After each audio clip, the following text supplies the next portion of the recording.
প্রত্যাশা আপনার? মনোনয়ন তো এটা তো দল যেটাকে সঠিক মনে করবে, দল যে ব্যক্তিকে যোগ্য মনে করবে ওইটার ওই চিন্তাধারাটাকে রেখেই তো মনোনয়ন পাওয়াটা স্বাভাবিক।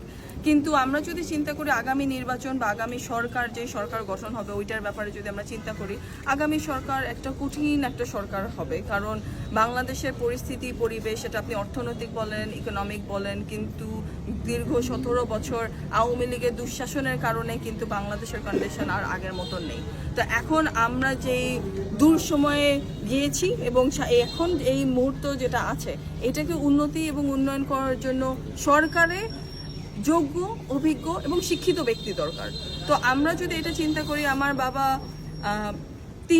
তিনবার এমপি ছিল, সংসদ সদস্য ছিল, 3 বার মন্ত্রী ছিল, ওনার সুযোগ হয়েছে যে উনি জিয়াউর রহমান সাহেবের সময় এলজিআরডির মন্ত্রী হিসাবে দায়িত্ব পালন করার জন্য, এবং জনগণের ভালোবাসা এবং জনগণের আশা আছে, আকাঙ্ক্ষা আছে এবং জনগণের সমর্থন আছে, যেটার কারণে আজকে আমরা এখানে আসছি, আমরা এই লিফলেটটা বিতরণ করছি।